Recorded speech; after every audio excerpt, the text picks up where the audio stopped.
Good afternoon, everybody. A very warm welcome to St. Andrew's Presbyterian Church in Kitchener, Ontario, at the corner of Weyburn and Queen. And yes, I say that virtually every Sunday, so it just kind of rolls off. My name is Marty Molengraaf. I'm the minister here at St. Andrew's. And on behalf of the missions committee, the missions team here at St. Andrew's, I warmly welcome you. It is good to have, I know, few in number, fewer than we had anticipated, but as Andy said earlier, he's happy to talk. If there are 2 or 3 people, he's happy to talk, and so we've multiplied that many, many times. So it's good to see all of you here. Canadian Food Grains Bank is something that this congregation and many congregations have been involved with for a number of years. A beautiful, beautiful organization pulling churches together and also with incredible governmental support. And so we're going to hear a lot about that. As we begin, though, let's begin in a word of prayer. Let us pray. Tender and gracious God, as people within church, as people within faith, we look to your Son, even Jesus the Christ, who taught us to pray, Our Father, who art in heaven. And gracious God, he encouraged us in that prayer to say, give us this day our daily bread. Help us to recognize that us means not just us in the church, not just us in this country, not just us who think we are more deserving than others. Help us, gracious God, to recognize that when Jesus prayed us, he was talking about all humanity. He was talking about all creation loved and blessed and honored by you. Help us, gracious God, to see the radical vision of the kingdom of God Jesus had in that prayer. Help us to not rest until all are fed. Help us, gracious God, to move beyond the idea of a world that is fed into the reality of hunger no more. And may our gathering this afternoon be a step in that direction yet again. All these things we pray in the name of Jesus the Christ. Amen. Henry Renders, who is a regional person for Ontario and Quebec, is the one who has most contact with us here at this church through Carol Alguire. Carol, if you could just give a wave. So Henry and Carol go back a lot of years, and so our personal connection with Henry is through Carol, and so we really celebrate, give thanks to God for that. I'm going to invite Henry to come forward, and he's going to say a few words and introduce our guest speaker.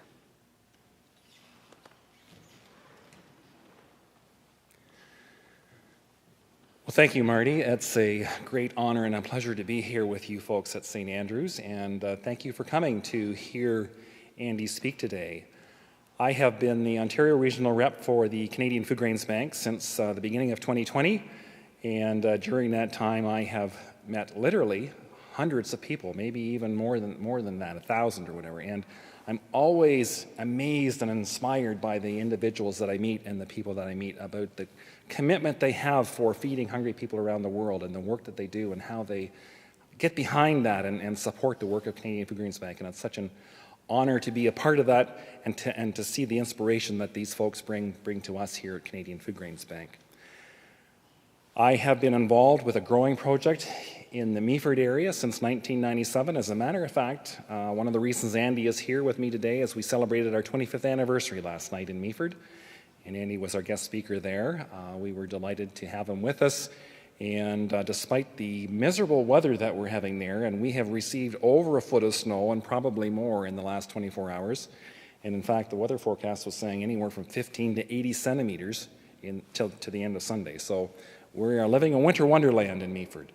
But Andy has come up and had a delightful message for us last night, and I'm glad that he's here to share that with you here today as well. I just thought I would start off with a couple of comments about Canadian Food Grains Bank. I'm sure most of you are familiar with Canadian Food Grains Bank, but of course our mission at Canadian Food Grains Bank is to end world hunger, and our vision is to have a world without hunger. We are rooted in the belief that humankind is made in God's image, and as such, God desires that his creation and his people do not go hungry. And so that is why we have chosen this as the mission of Canadian Food Grains Bank. And the great strength of Canadian Food Grains Bank is its membership, made up of 15 churches and church-based agencies, all of whom you see listed here on this particular slide. And I say that's a great strength because it really is something unique to see 15 churches and church agencies working together on this one common cause. I was speaking in a United Church several months ago, and afterwards the minister stood up and he said, "This is amazing. You know what we call this? This is a miracle. Imagine 15 churches working together." And that's the great strength of Canadian Food Grains Bank. The origins of Canadian Food Grains Bank started back in the late 70s with the Mennonite Central Committee, and they recognized a need in Ethiopia and other countries in Africa who were suffering severely from food shortages. People were going hungry, people were starving. And so working with farmers in central Canada, especially in the Manitoba, province of Manitoba, they worked with those farmers who set aside surpluses and extras that they were willing to donate, and those products were gathered together and shipped over to Ethiopia and other countries to help alleviate hunger. And as I said, that was in the late 1970s. That program carried on. Eventually, the Canadian government became involved by supplying matching grants. At that time, it was a 4-to-1 grant, and it's still 4-to-1. I think Andy maybe will touch on that a little bit, how that's changed a little bit.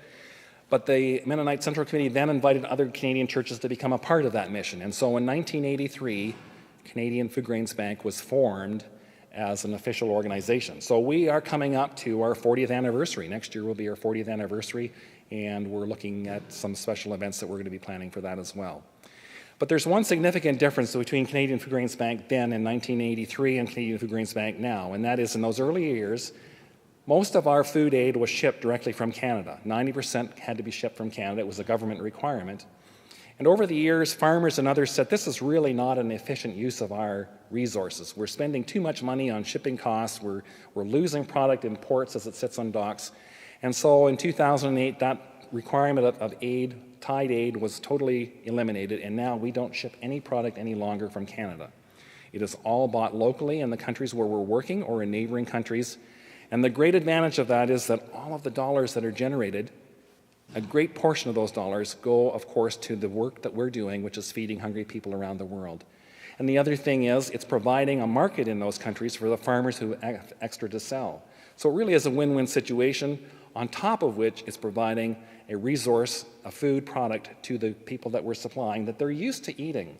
You can well imagine shipping a boatload of wheat into a country where perhaps their staple is maize or it's rice. There would be a little bit of learning experience how to use that product. So there's a lot of benefits to doing things the way we're doing it now. And so I point that out because I still hear people saying, oh, is this crop being shipped overseas? And that's no longer the case. The growing projects that we have, of which there are over 100 across Ontario, 200 and some odd in Canada, all grow those products. The crops are sold at the local elevator, and it's those resources that we're so grateful to receive here at Canadian Food Grains Bank. And that's how we work here within Canada with our growing projects. So I don't want to take too much away from Andy. I know he's got a great message. I heard it last night, and I think it'll probably vary a little bit because he's pretty easygoing. But Andy Harrington has been our executive director since September of 2020 and has over 30 years of international experience in humanitarian aid and that type of thing.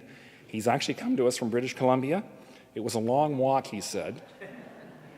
And we're really delighted to have him as our executive director. He's filling big shoes left behind by Jim Cornelius, but he's filling them very, very well. And I told Andy on some of our trips, I said, we really, really appreciate him as our executive director. He's very encouraging, very knowledgeable, and I can't say much more about him other than his head will swell up too much. So I'm going to leave it at that, and Andy, I'll let you come to the podium. Honestly, you say such nice things. Will you travel with me everywhere? This is great. Thank you so much for coming out this afternoon. And as Henry said, I've walked here all the way from British Columbia. It was a long walk, and I'm a little tired, but I'll try and keep going. Actually, I didn't. I flew. But I spent time in Meaford with Henry, and we struggled here through the snow this morning. but it's great to be here with you this afternoon.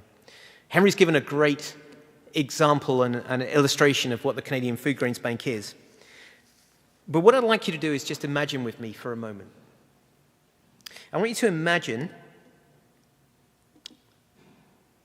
that Kitchener has been surrounded by rebel forces. I want you to imagine that artillery fire is landing on the homes and streets.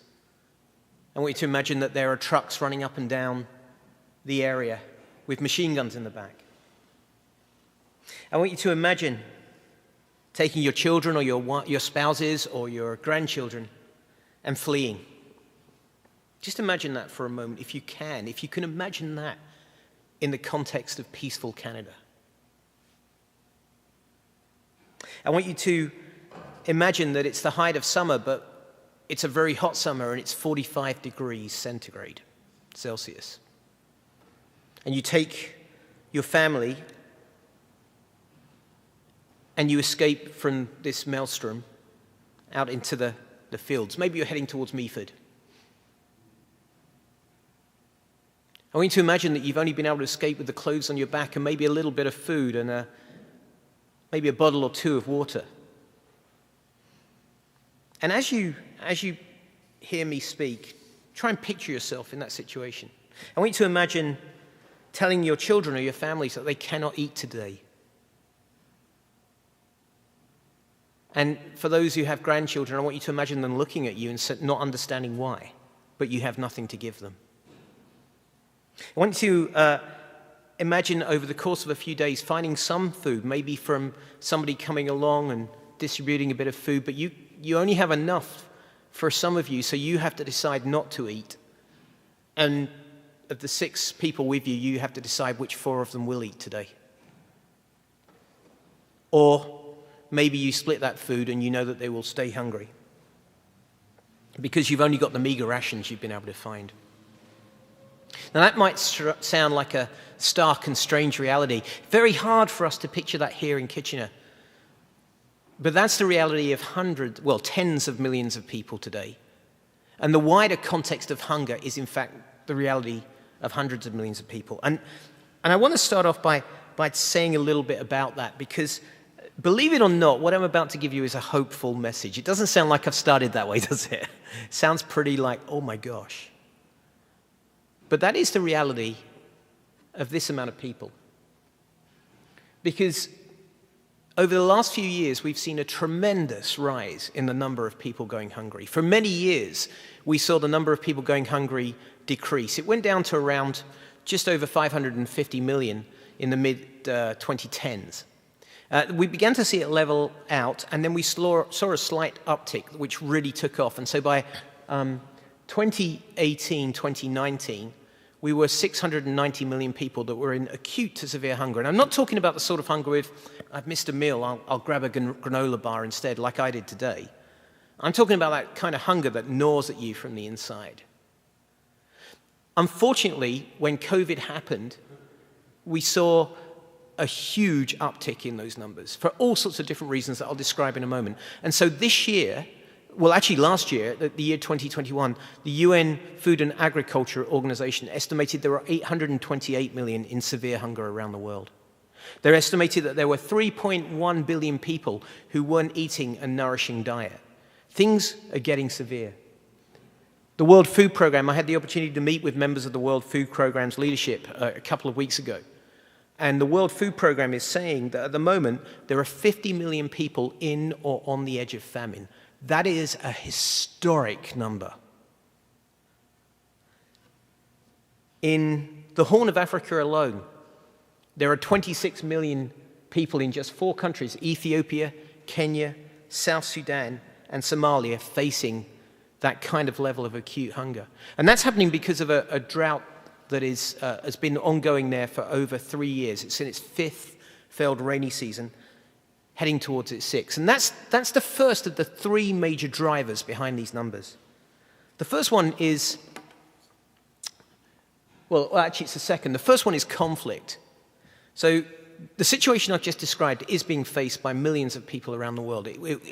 It's a situation that's being faced or has been faced in Tigray in Ethiopia. It's a situation that's been faced for many years in Syria, in Yemen, in Afghanistan, and in countries right across the world, and recently in Ukraine, as we've seen as well. And there is more conflict, more people displaced by conflict, actually, now than at any time in human history, including in the Second World War, because there are so many conflicts around the world, and some of them are much larger than we realized. So in those conflicts, people are being driven from their land. The vast majority of farmers in the world are not like farmers in Canada. They're smallholder farmers. They would have less than an acre. And 7 out of 10 of the people employed in that industry across the world are actually women. And so those farms are being destroyed by war, either by the actual ravages of war itself or by the fact that people are being driven out of those lands and they're going to ruin. And so conflict is a major driver of that food insecurity. A second one is climate. There are many people around the world that have questions about climate, but I live in BC, and I live right in the middle of the area where that flood that you may have seen on the news last year happened. It was right in the middle of where I live. I was telling Henry, we had nearly 800 millimeters of rainfall in a week. In one day, we had 250 millimeters. That was just before then, it was preceded by a heat dome that sent the temperature in my house to 49.7 degrees Celsius. It's very hard for me to argue against climate change or any of my friends. But we have safety nets here. The people we're talking about in the majority world, in the global south, they do not have the ways to cope with it that we do. And it's an everyday experience for them. So when we talk about a drought that's lasted 3 years, that has wiped out and devastated whole countries, whole areas of countries. And I'll say a little bit more about a visit I took to look at that in a moment. The third thing is economic disruptions. So the pandemic impacts it talks about on there, but actually it's wider. The pandemic impacts were the start, but now with things like the Ukrainian war, where we've seen the wheat supplies or the grain supplies cut off for a long time. They're running at the moment, but not to the level they were. Those grain supplies supply the majority of wheat for over 52 countries and territories around the world, many of them concentrated around the North Africa, Middle East region. And countries have seen huge inflationary impacts as a result. We have a logistics machine, if you like, at Canadian Food Grains Bank.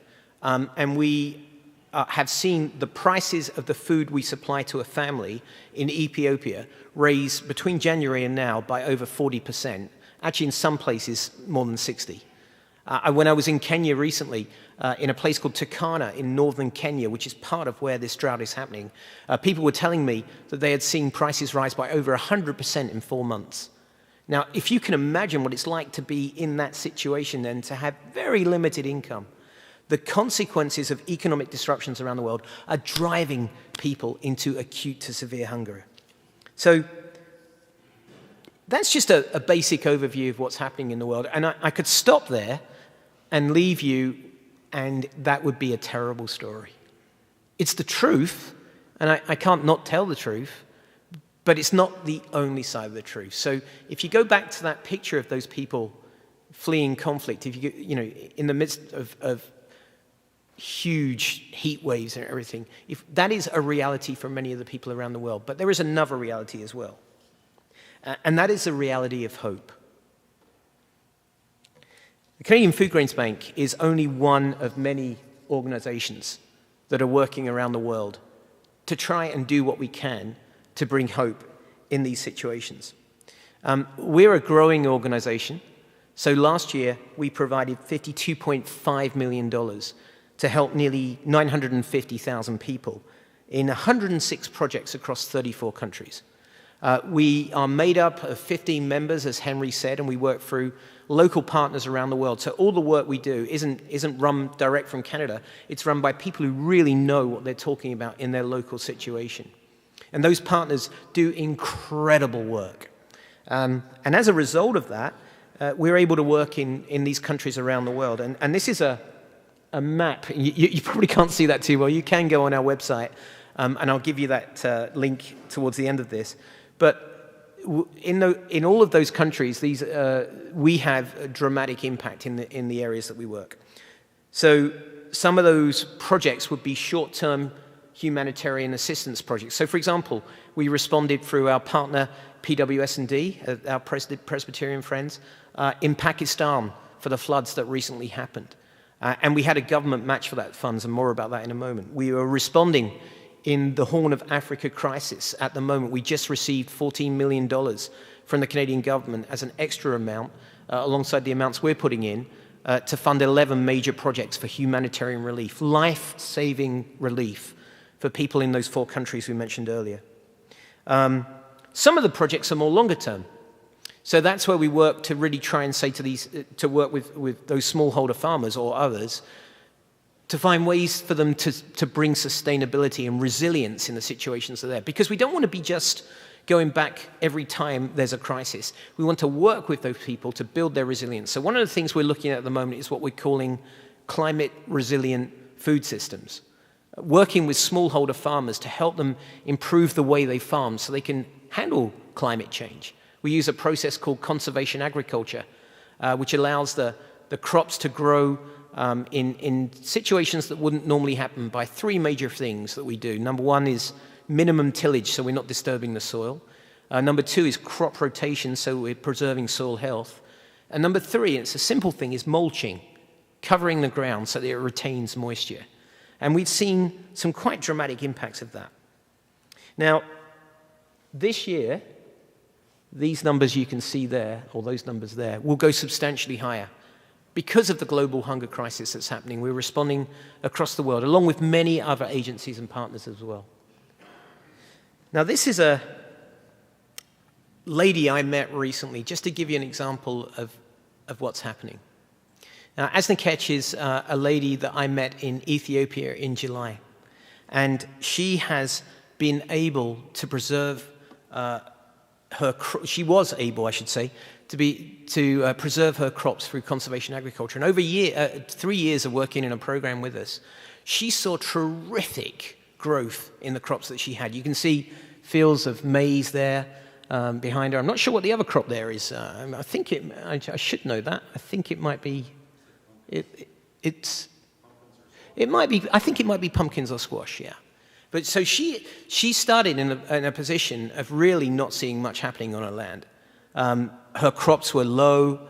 And in fact, she was doing things that her husband was saying, this is wrong, you can't do this, when she came onto the program and we gave her the training she had. But over 3 years, she saw huge growth happen there.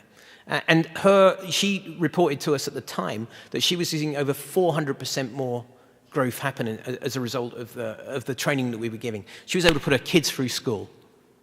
She was able to feed members of the family that weren't food secure. She was able to spread that largesse to community. She was making money, buying more land, building crops. Now that sounds really good, but when I visited in July, and Christina, who's sitting at the back, who's with us today, was with me as well, we visited that farm expecting to see that again, but the drought had impacted that farm as well. And she was still surviving, whereas many people around her weren't, but we saw withered maize trees and everything, and maize crops, and it was a sad thing to see. However, going down the road, we went about another 60 miles to a lady called Marrakech. And there we saw the same program, but because there had been a little bit more rainfall, even after a year of her being on this program, we saw huge verdant growth and just an excitement in this family that they were seeing. They were able to survive the drought, but able to be productive in the drought and feed other people as well. So why do I tell you those two stories? Because it's the same program within 60 miles of each other. That is the vagaries of the world that we live in at the moment. Now, Asnikech, who you see there, will be able to make a comeback. We'll work with her to make that happen, but we need to see that rain come again.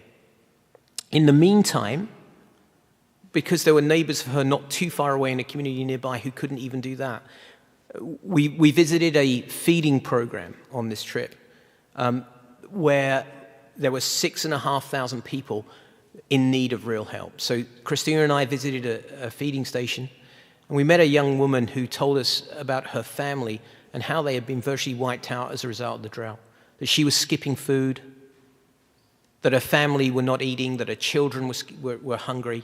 And as a result of the work of the Canadian Food Grains Bank through our member Tier Fund and their local partner TDA, we were there when they gave a food distribution. The sacks of grain they were giving, the beans and the oils, were literally life-saving for these people. We intend to be in that area for the long term, all the way through this drought. We intend to be there for these people. So that's an example of what we can do at 3 different levels. 1, how we build things up, but things can be destroyed by the strangest of circumstances. 2, how we can respond to that. And 3, how we can help people in emergency situations. And our desire is to do more and more. So this has grown over the years. And we continue to be able to do this with the support of the Canadian government and with great friends like you. The Canadian government gives us a 4-to-1 match, as Henry said. So every year they give us $25 million, which we can match up to that level for our humanitarian work. We have other matching funds for our longer-term work as well. And we've seen our work grow as people respond to the global hunger crisis. And we're very, very grateful for Henry and the work that he does with growing projects across the country. Do you know what a growing project is? Can I explain that to you? Some of you know, I know. Some of you know more about food grains than others. So we have, as well as our connections with the churches and denominations, we have over 220 communities across the country where farmers come together, they donate land, people donate seed, they donate time, they donate inputs like fertilizer, and then they come together and harvest that. And as Henry said, in the old days we used to send that abroad for food, but now we sell that, and the proceeds come to the Food Grains Bank so that we can help people. Last year we raised over $8 million from people doing that across the country. We're kind of rural Canada's pet charity in some ways, and it's wonderful to meet the people that make that happen. We'll be working in the years to come to increase these numbers. We have a new strategy. It's called Until All Are Fed. And our 5-year destination is that in living out our Christian response to hunger, we'll be known for sector-leading, locally driven, innovative partnerships that support systemic change to increase food security, and this is the important bit, for at least 1.5 million by the year 2026. So it's a wonderful thing, and there is hope, and I really do believe in hope. In my job, it would be very hard if I didn't have a grasp on hope. It would be very difficult to live in the situation where we just see such need all the time, because it can be very draining. But we see wonderful stories of people giving ability to not only survive, but to thrive as a result. And the wonderful thing about some of the places that we work is people don't think on an individual basis, on a one-family basis in the way we sometimes do in Canada. They think about the wider community. So when somebody benefits, everybody benefits. And so we can have a great impact in our work. But there's a wider reason why we do it. And Marty actually touched on it at the beginning.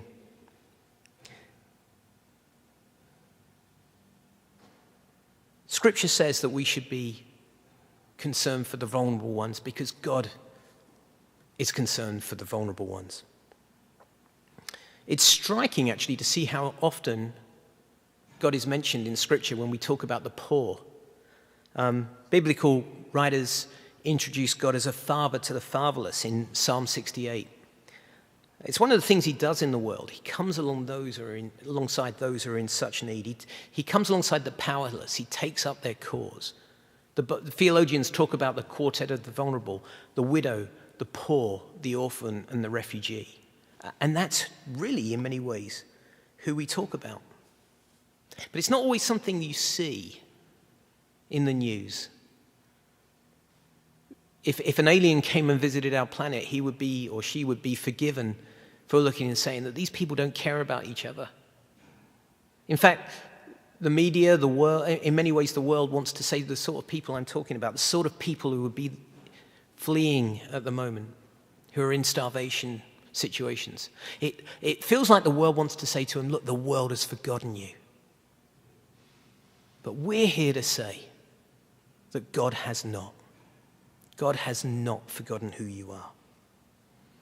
And in showing that, God calls us into the strangest of situations. The theologian James H. Coney said, The Christian gospel is more than a transcendent reality. It's more than going to heaven when I die, to shout salvation as I fly. It's also an imminent reality, a powerful, liberating presence amongst the poor right now in their midst. I cannot tell you the amount of times I've been in the strangest of situations, and I've just sensed God's presence. A few years ago in Rwanda, it was 2020, March 2020. I was there just as the lockdown was being instituted, and in an area that we were working with in my previous organization. It was a very food-secure area, right on the border of the DRC. There had been a lot of fighting there. We had escorts while we were there because there had been some machine gun fire across the border near where we were working. And that organization had been working in a region that was very food secure. But when the lockdown was announced by the Rwandan government to combat COVID, it moved into food insecurity, acute food insecurity, in 5 days flat. Because suddenly people couldn't go to their fields where they got their crops from. They couldn't go to market. They couldn't harvest, they couldn't sell, there was no transportation. And in their homes, they didn't have freezers or the abilities that we had. And when you enforce a lockdown in a place like Rwanda, you enforce that lockdown. There was a shoot-to-kill order if people came out of the curfew. 5 people were killed in the first week.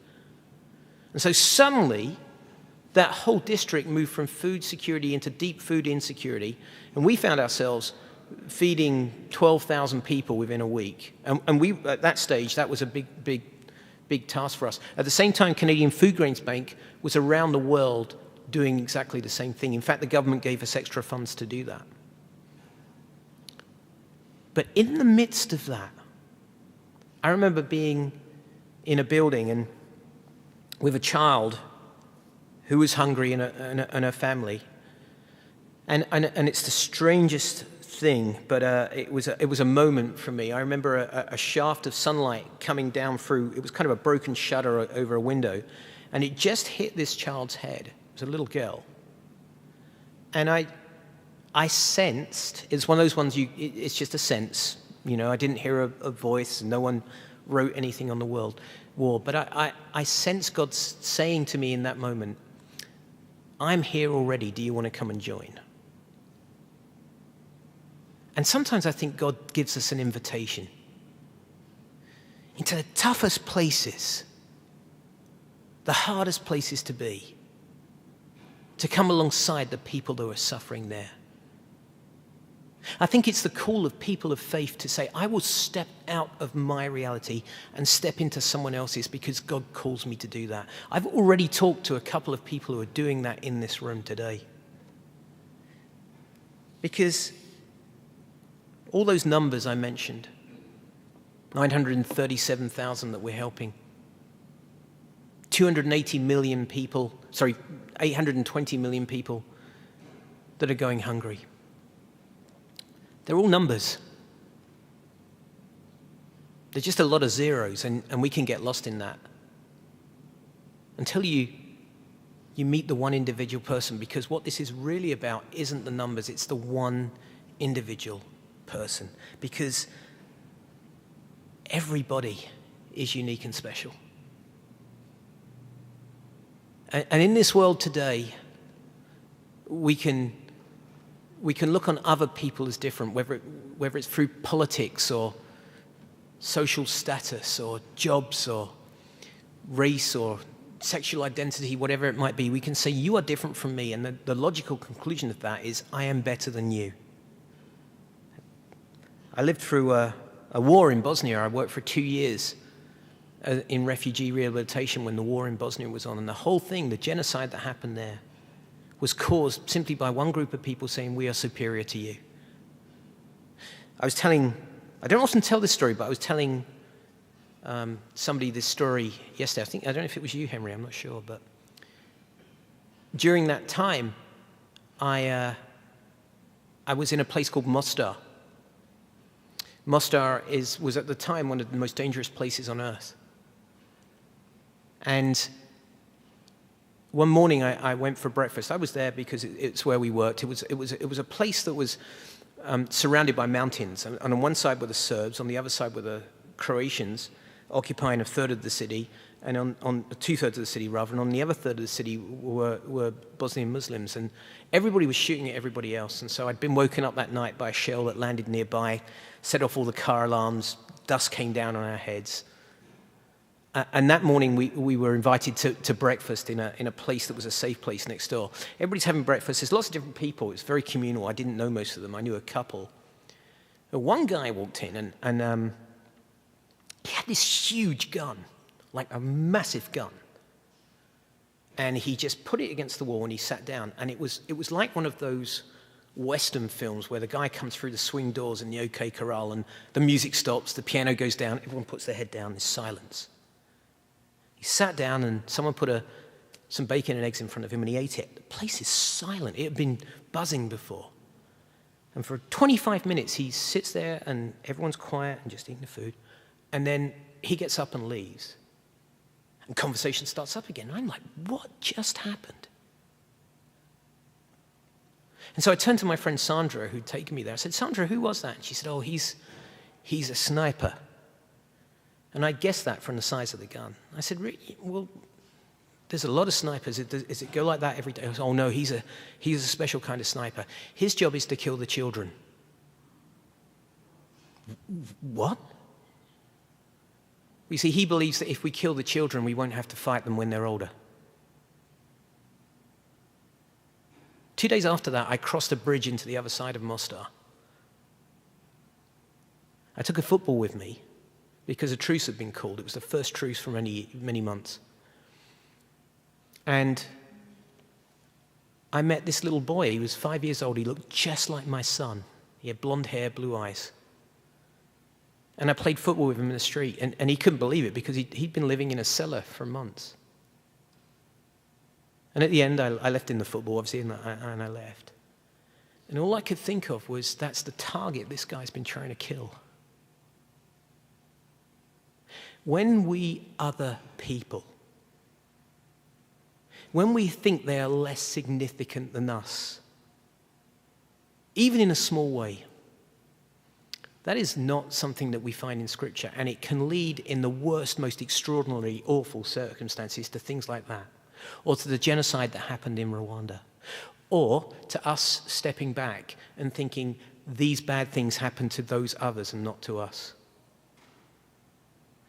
Yet God says, every human being is made in my image. Every human being is precious and special, unique and amazing. If one human being leaves this earth, the world is a lesser place because they're not in it anymore. I spent many years working in Rwanda and living in Canada, but working in Rwanda. And I met a gentleman called Romeo Dallaire. Does anyone know have you heard that name, Romeo Dallaire? Very famous Canadian who headed the UN forces during the genocide there, tried very hard to stop it.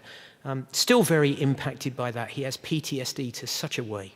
I've met him a few times, but one of the times I met him, I was in a room, he was speaking. I got to meet him properly afterwards, but he was speaking to all of us. And he said something that has stuck in my mind, and I've not been able to shake it. He said this, and this is a man that knows. He said this. He said, all humans are human. Not one of us is any more human than another. I think of that when I'm in places like Ethiopia or in Kenya, where I was recently, in Turkana, passing fields of dead livestock because of the drought that's happening there, meeting people trying to exist. I use a phrase, and friends of mine use a phrase as well, that really sums it up. There is no other, there's just us. We're all in this together. So, in this global world, I believe there's hope. I believe that we as a global community can come together.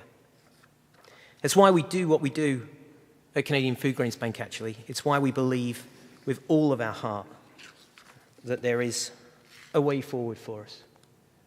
And in fact, we invite you to come and join us as part of that.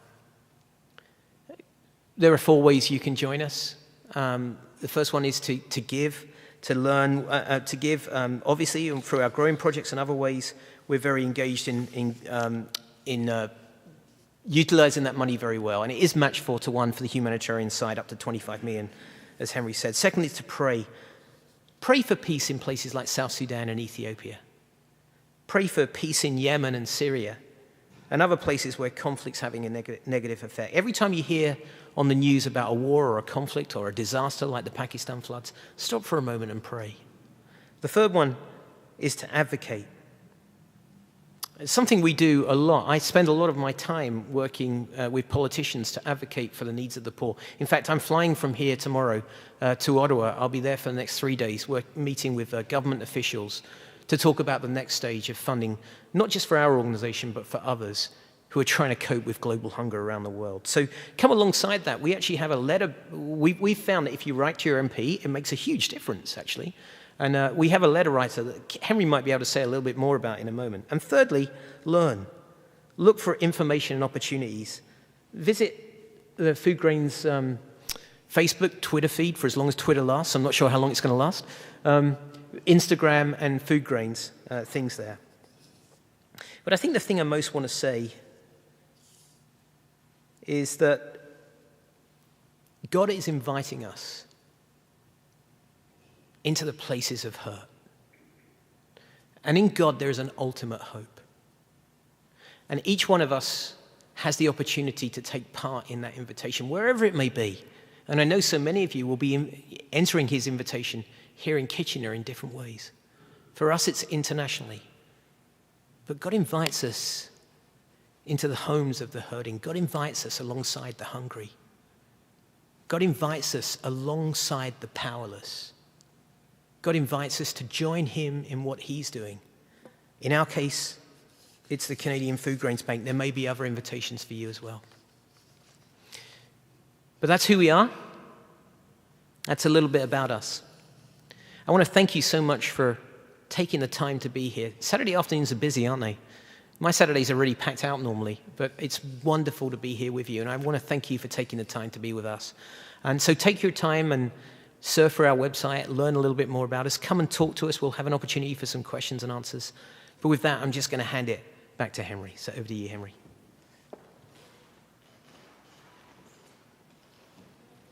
I think that deserves a round of appreciation. Thank you, Andy.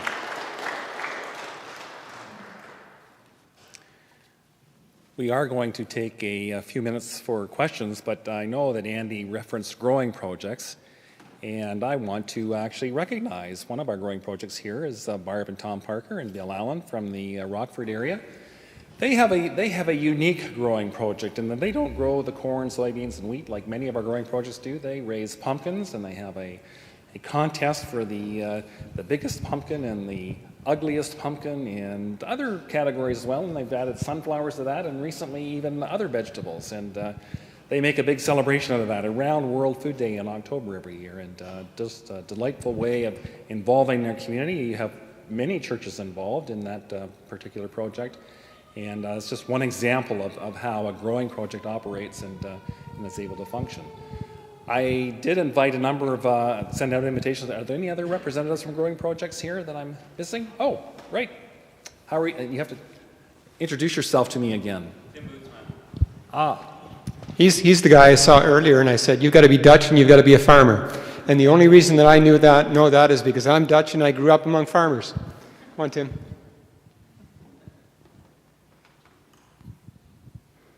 Hi.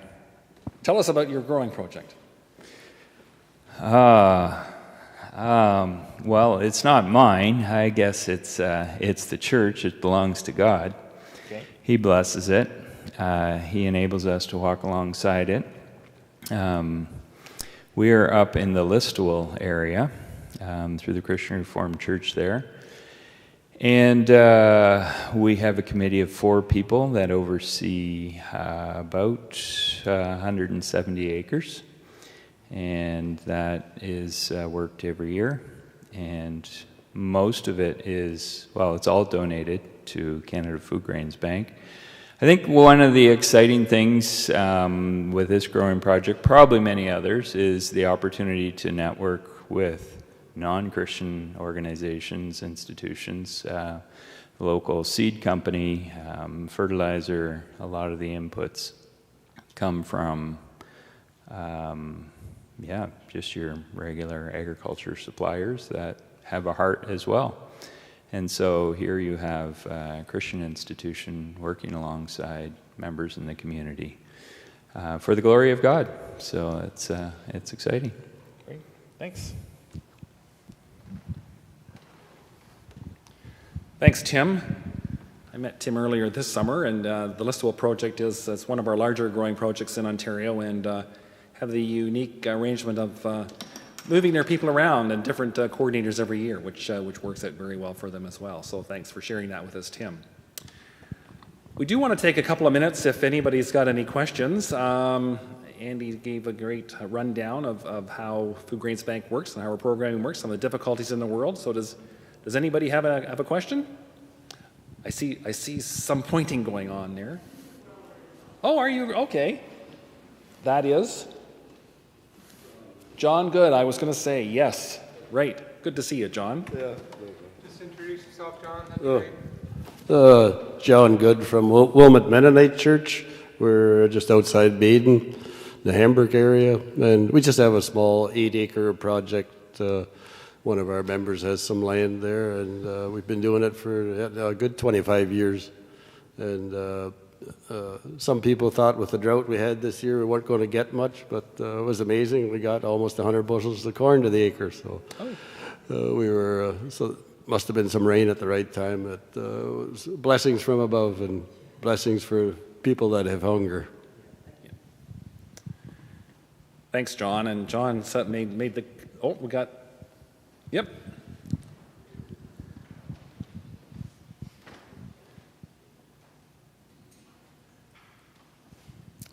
Hi, I'm Richard Bolton. I'm from the Kerwood, Strathroy, Mount Bridges area. And there's two of us that grow crops for the Carrot Growing Project. And that's kind of an organization that kind of collects the food, not only the Food Grains Bank, not only the crops, but there's 5 churches that donate also to the Carrot Growing Project. But ourselves, we grow 12 acres, our son and us. And there's also Rick McCracken that grows 15 acres and donates it to the Food Grains Bank. And on the same, our suppliers help with some of the input costs, which is a big deal now with the cost of everything. Yep. So our beans did really well, 53 bushels. So it did really well. And that $20 a bushel, that adds up. So anyway, thanks. Thanks. I'm a little bit embarrassed. I know these people, but it's the masks, and they're. I'll use that as part of my excuse for not. But it's great to see you folks, and Richard's come to us all the way up from Strathroy area. So thank you, Mount Bridges. Anybody else? I know that John mentioned. He said, we just have a small project, 8 acres. But to me, there is no small, there is no big. Every project, every dollar that is generated is important to us, and we certainly appreciate the effort that comes in from all our growing projects and from all our donors for the work that they do in generating these funds. And so we're very, very thankful for those of you who are here and across the country who are doing this work for us. So are there any questions related to Andy's talk? Any more? Yep, Bill. We'll get you to speak into the mic. Of course, with the inflation impacting not just in Canada but all around the world, what impact, Andy, will that have on the number of people that you can serve? It's a great question, Bill. It is having impact. So it's a logical thing. We're seeing inflation rates here of 6.9% at the moment. We saw nearly 9% a few months ago. In some parts of the world, they're seeing 70 to 80%. So I mentioned earlier that the food basket we put together. So the way our work works is there are 3 ways we help on humanitarian work, 3 main ways. One is we can give cash, which has actually been proved to be extremely helpful. Families will spend the cash on food. Or we can give food vouchers. And so we'll give vouchers to trusted suppliers. But there are many parts of the world where there just isn't food available. So what we would do there is we would bring the food in, sometimes from outside countries. We have a big logistics supply chain, and so we would supply what we call a food basket. And the food basket would be different in different parts of the world. It would be appropriate to that particular, region. So it might be in Ethiopia, where Christina and I were, it was beans, oil, grain, and a few other things. The food baskets we're supplying in that particular project were 40 to 50% more than if we'd have bought them at January. So we're seeing huge inflationary costs. We're also seeing the Canadian dollar sink against the US dollar, and most of our purchases around the world are in US dollars. The Canadian dollar isn't a great international currency. Everybody uses the greenback. So what we've seen as a result is a shrink, even though our funds have gone up, it's actually a shrinkage in our footprint. And so we have a choice. We have two choices. David Beasley of the World Food Programme put it like this: we're taking from hungry people to feed starving people. Or the other choice is we cut their rations if we want to keep the numbers there. So we either reduce our numbers or we cut their rations, or we raise more finance. Canadian government's been very good to us, actually, this year, and supplied more finance. And our donors and our growing projects and all the people behind us are supplying more as well. But it's like trying to stem the tide. So it's a very astute question. Inflation is biting hard. And it's biting hard here, right? We see the issues here. Magnify it tenfold in some of the places where we're working, and it's having dramatic impact. Yeah, it's a great question.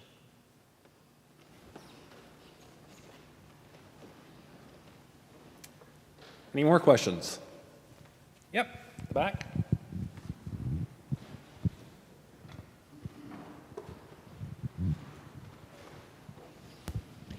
You mentioned something about a letter and advocating to our MPs. Yes. I know there's a letter from PWS&D trying to get food aid into Afghanistan, yes, but there's probably more opportunities. So you want to share a bit about that? Absolutely. And I'll actually hand to Henry in a moment to talk about our letter builder on the website, if you're okay with that. But I'll speak specifically to that issue in case people don't realize. The Canadian government does not allow us to program in Afghanistan at the moment. It's almost unique in the Western world. We have a criminal code, and a section of it, number 83.03b, not that I'm a geek or anything, but happen to know that, says that you cannot in any way use funds to support a terrorist organization, either directly or indirectly. The Taliban is still classified as a terrorist organization, but they're actually the government now of Afghanistan. So PWS&D has had a project with us, which we're ready to fund, for $2.5 million now for 15 months. We can't mobilize that project because even though the money doesn't go to the Taliban, it goes directly to great trusted partners there. They have to pay their staff, and their staff have to pay taxes, and that taxes is seen as an indirect support to a terrorist organization, the government of Afghanistan. So people starve, and people suffer. The Americans have changed that, the British have changed that, the European Union has changed that, the Australians and New Zealanders have changed that, but the Canadian government hasn't. And I've dealt directly with the Minister of International Development on this, as has Guy Smag, who heads up PWS&D, who's an awesome man, by the way. And so we are advocating, alongside PWS&D and other organizations, for the Canadian government to change the law so that we can help people there. We have no intention of supporting the Taliban. We don't even work through them. We will work directly with our local partners. But that would be one element. So we're encouraging people to write to their MPs and to get this changed. And we know the Canadian government wants to change it. They're just taking too long, putting it bluntly. So that's one. There's another tool that we have on the website, Henry. Do you want to say a little bit about that? So we actually have a letter builder tool on our website, and we are going to meet downstairs afterwards for those of you that can join us for some light refreshments. I think Marty will introduce that in a few minutes. But on a table that I have down there, there is this sheet which says Advocate, and this will direct you with the QR code here to our letter building tool. It's a very easy tool to use. You put in your name and your address and your postal code, and it immediately sends whatever you're creating to your local MP. The letter, much of it is written already, but you have the opportunity to put in your own comments and your own concerns as you express to the MPs. And as Andy mentioned, it is a very effective tool. We know that many of the changes that we have been able to accomplish in government policy have been because Canadians are telling the government that this is important to them. And so everywhere I go, I encourage people to take a look at this and write that letter. It's a simple tool. It's very well laid out and easy to use, and I encourage you to take a look at that. So when we go downstairs afterwards for a little bit of light refreshments, make sure you can pick up one of these. There's a bunch of them down there. It'll direct you right to the letter builder tool on our website. And sorry, Henry. Just to add to that, the thing we're, as well as the Afghanistan issue, the thing we're asking people to write about at the moment is for the government to liberate $500 million to help us build climate-resilient food systems. And by us, I don't mean just Canadian Food Grains Bank, but Canadian organizations such as World Vision, PWS&D, CARE, PLAN, Red Cross, to build climate-resilient food systems for people that are really struggling with climate change. There's been hundreds of letters sent. I was in Ottawa and our team met with 26 MPs, I think it was, last month. Almost all of them were aware because of the letter writing campaign that's happening. It's making a big difference. So you might think clicking that QR code is just, it's not much of a deal. It really does make a difference. An average MP will tell you, if I get 10 letters on a subject, I start to talk. So if all of you sent to your MP here, we would see something happen. So encourage you to do that. It does make a difference. Any more questions? Tom? Well, we needed a mic because we're recording, so sorry. Can you explain a bit more, too, about the 4-to-1 matching and if that's prevalent all over the whole system or whatever? Absolutely. So we are very appreciative of the relationship we have with Global Affairs Canada and the Canadian government. And that has lasted for decades, so it's not dependent on which party is in power. We're apolitical. And so we have a grant. It's a 3-year grant. It gets renewed. Well, we try to get it renewed. We can never guarantee. For $25 million for our humanitarian work. So not the longer term work, but the humanitarian work. And the Canadian government will utilize that up to that $25 million to match our humanitarian work 4-for-1. Now, we're actually raising more than that now, so it's not all getting matched, but up to that $25 million, for every $1 we put in, they'll match with $4, which is terrific. It's wonderful. And actually, that's, when I'm in Ottawa next week, and if you're a prayer, I'd appreciate your prayers on this, we're having the very first conversations about the next iteration of what that grant could look like. We'd like to see it a little larger if we could, because of all the things we've talked about, the inflationary costs. So, I'm live streamed. I shouldn't have said that. Just edit that bit out in your heads. So, yeah, that's what we're doing. So, yeah, that's how that works. I want to add a little bit to that, because the confusion is that a lot of people think that all of our funding is matched 4-to-1. That was the case in the very early years of Canadian Food Grains Bank when we were raising $4, $5, $6 million. But if you do the math, it takes $6.25 million to use up the $25 million in the 4-to-1 match. Today, and it's been amazing, and I like to highlight this as well, that the donations that have come in the last 2 years during the pandemic, and even this year presently, have been just amazing, and we're so humbled by that. Last year we raised over $18 million.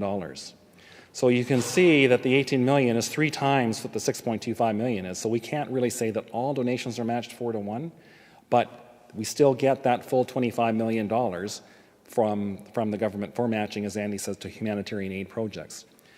Additionally to that, just again recently, this last week, Charity Intelligence recognized Canadian Food Grains Bank as a top 10 charity.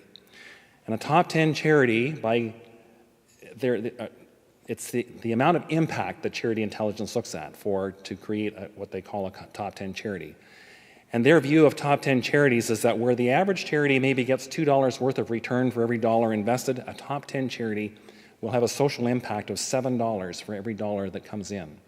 And so we are in that exclusive category and very thankful for that recognition. But the dollars that we get, whether they're matched 4-to-1 or if they're not matched 4-to-1, still have a tremendous impact around the world. Andy has seen that in Ethiopia and Kenya. I've seen it in Malawi and India. All our people who go on these learning tours have seen how significant the difference is that we make around the world. So something else just to think about as far as the matching goes. Yep. Helen.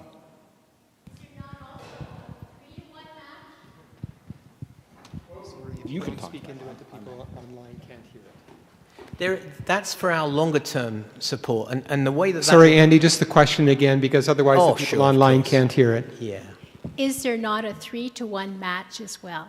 There is, and the way that works is it's for our longer-term support. It's a bit complicated, though, because what we do is we take some of the money that's been raised through the other match and add it to that. So there's kind of a formula to make it work. But in terms of what we fund for our members, when they come to us with a project for the partners, we'll be able to take $3 for every one they put in to fund those longer-term projects. So that's not humanitarian. Those are for the longer-term projects.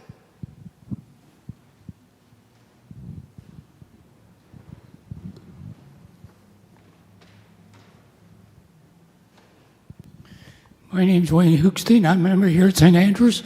Hello. You talked about inflation, and a couple of other gentlemen here have talked about inflation. What is inflation really when it impacts us? This past year, the oil companies put their wholesale prices up from 25 cents a liter to 53 cents a liter. They have sucked $210+ billion out of the United States population. Look what they've taken out of our population. The farmers have to pay more for their products to produce them. That's inflation. We have to deal with those problems. Then we won't have inflation to the extent that we have them now. Couldn't agree more. Inflation is a worldwide global problem, and I'll just agree with you. I've got no comments for it's not a question, it's a comment, and there is huge injustice in some of the profits that are being made. From my perspective, we work on a systems basis. So when people are hungry, it's because the system is broken. And there's enough food in the world, actually, to feed everyone. Do you realize that? You know, what we're talking about is a broken system. And it's one of the reasons why we want to be part of seeing that system fixed, whether it's through inflationary costs, the ability and access that people have for food, whatever it might be. But there are major problems in the world at the moment. You're quite correct.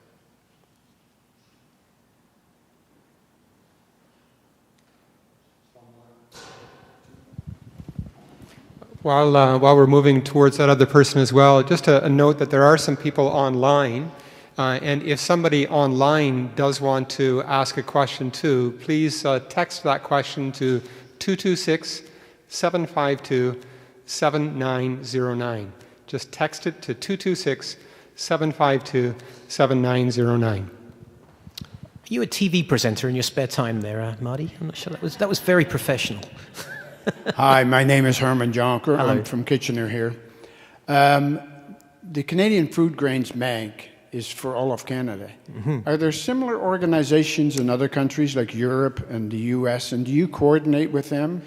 There are very similar organizations. There's one in the US that we have close connections with. That's actually as part of the Christian Reformed Church. So we have a good liaison with them. They were formed quite some time after us, so we've been helping them in some ways, and they're a great organization. There are other organizations that aren't necessarily the same as the Canadian Food Grains Bank, but that we do coordinate closely with. So, for example, here in Canada, there's a thing called the Humanitarian Coalition. And the Humanitarian Coalition gets activated in times of real emergency. So recent activations have been the blast in Beirut, the war in Ukraine, the COVID crisis and what that meant in India, and the hunger crisis itself, and just recently the floods in Pakistan. There are 12 members of that coalition, which Canadian Food Grains Bank is one. So we cooperate right across the board, and the government will often supply a separate matching fund, a one-to-one matching fund for responses there. There's other organizations around the world. So we work quite closely with the World Food Programme.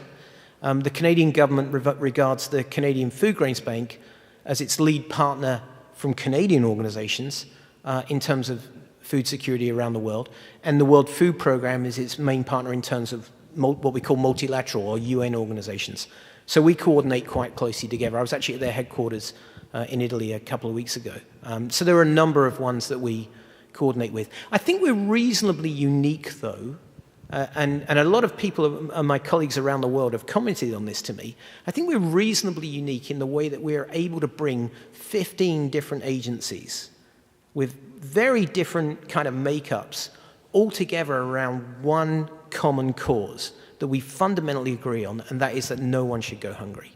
And it's a beautiful thing, especially when you think of, 30 denominations. Normally you get 30 denominations in a room. It gets to be an interesting conversation. Well, here it's one conversation. It's how can we feed the hungry? How can we feed the hungry? So there are similarities, but we're a little unique as well.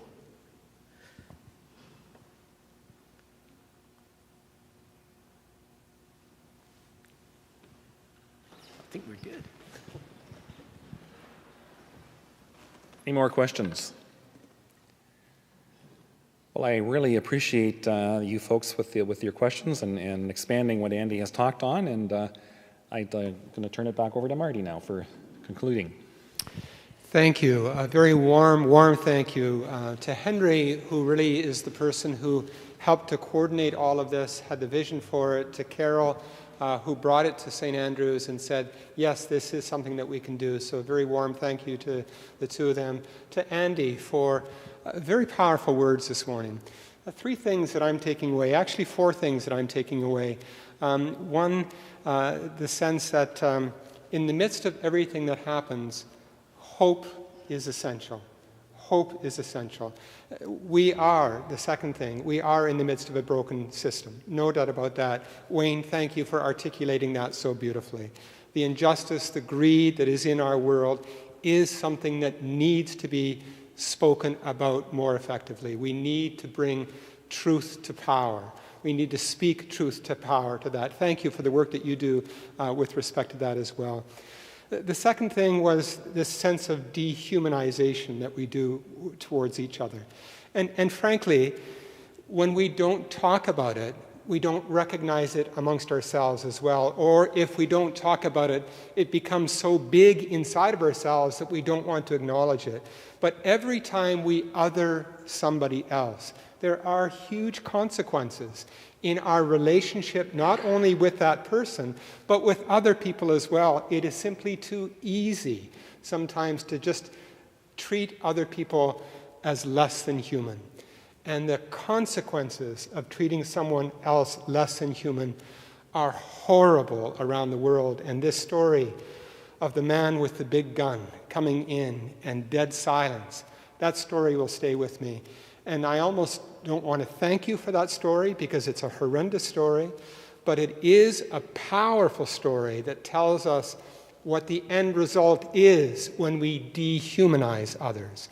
And it helps us to have those conversations about how we can stop dehumanizing people even within our own community as we step outside the halls of this church into the streets of Weber and Queen, downtown Kitchener, and how we can dehumanize others as well. And the last thing that is so powerful, and I'm glad that you spoke about it, but is the vision that God has.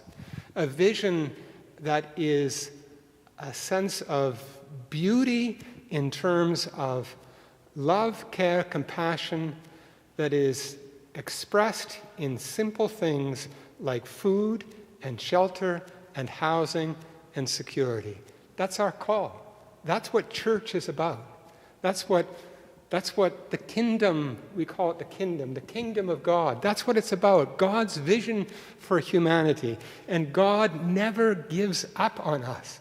God never stops. God never rests.